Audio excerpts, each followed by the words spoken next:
Dan bahkan Gus Dur itu tahu bahwa ratusan ribu orang siap tanda tangan membela Gus Dur.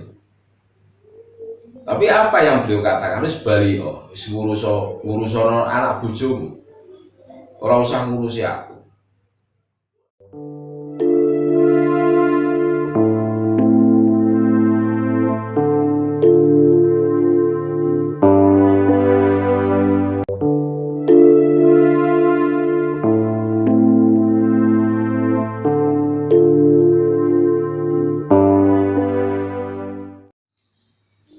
Assalamualaikum warahmatullahi wabarakatuh.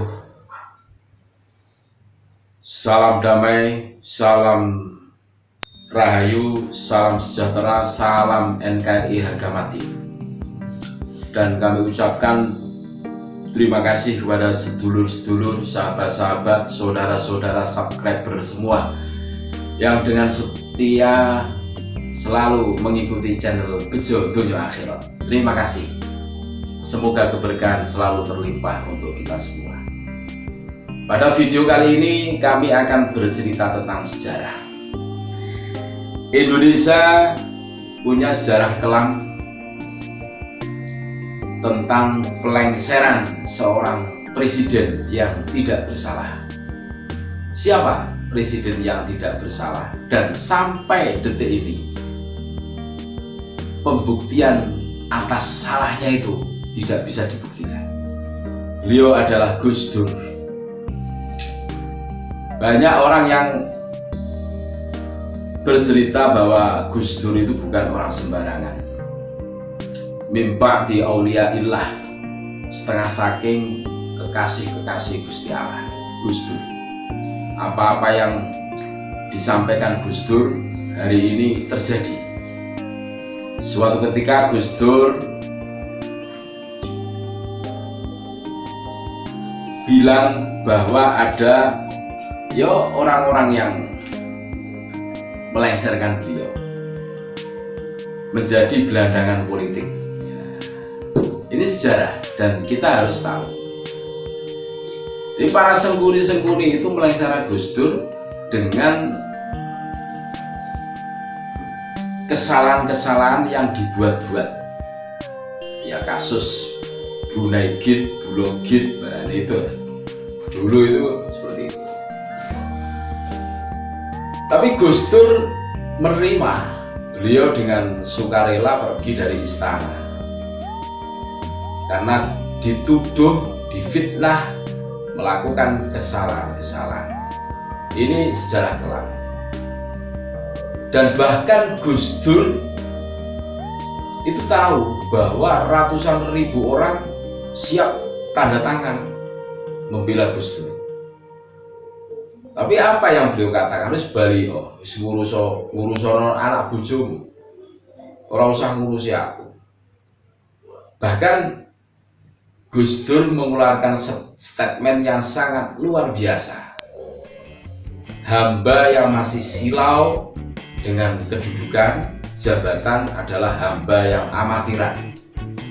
Walaupun kelihatan bahasa Gus Dur, statement Gus Dur itu sederhana, tetapi maknanya itu sangat luar biasa, sangat dalam.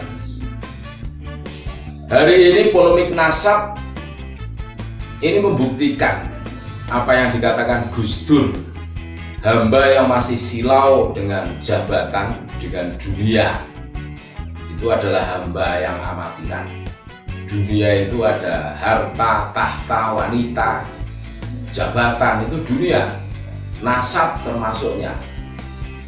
Jadi mereka-mereka yang mati-matian membela nasab itu sebenarnya itu, kalau menurut statement Gus Dur ini, apa yang didawuhkan Gus Dur ini enggak penting, itu dunia. Apa yang diurusi? Orang mau mengakui kita cucu Nabi atau bukan, itu bukan urusan kita. Sebagaimana kita ngaku orang soleh, kalau orang-orang yang berada di kanan kiri kita menolak, kita kan tidak bisa berbuat banyak. Dan Gus Dur selalu bilang, biarlah sejarah yang akan menjawabnya. Bangsa yang besar tidak lepas dari sejarah, termasuk pengalaman-pengalaman sejarah kelam inilah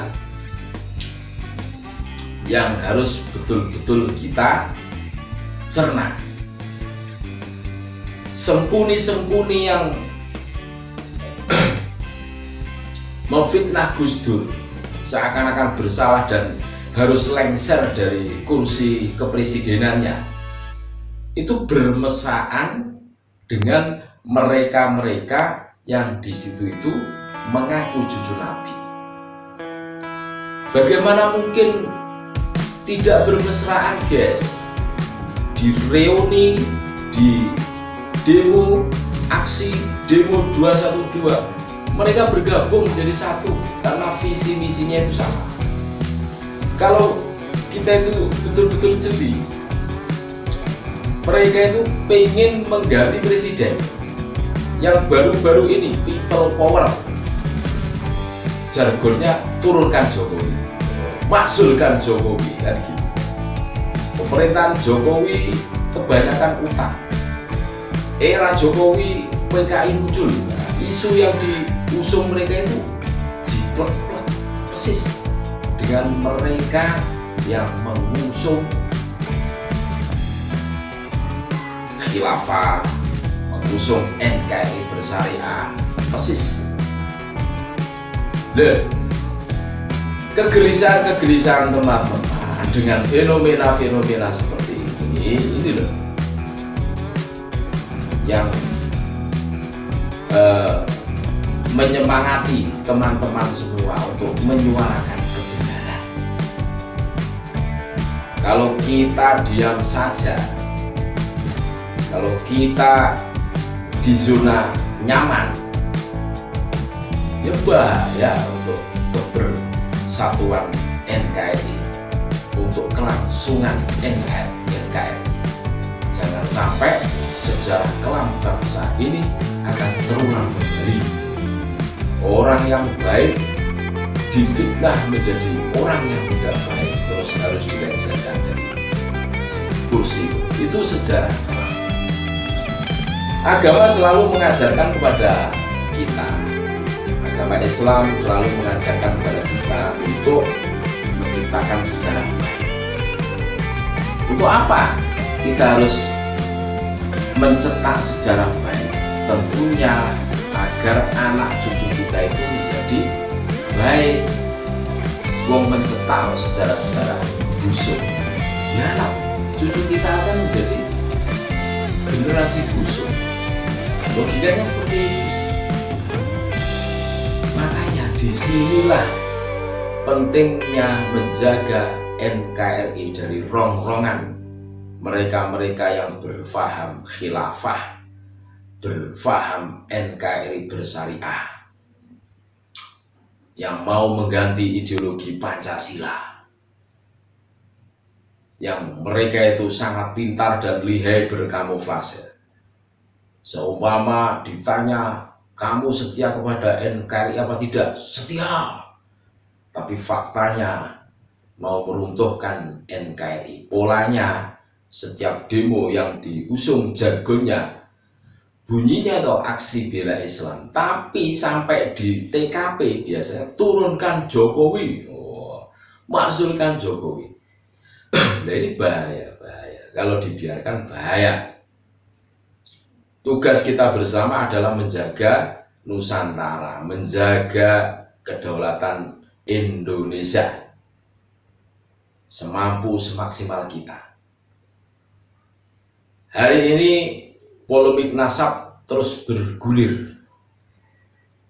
Sebenarnya siapa sih yang nggak percaya dengan Dzurriyyatur Rasul?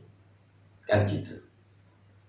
Saya yakin semua orang Nusantara itu sepakat percaya adanya Dzurriyyatur Rasul.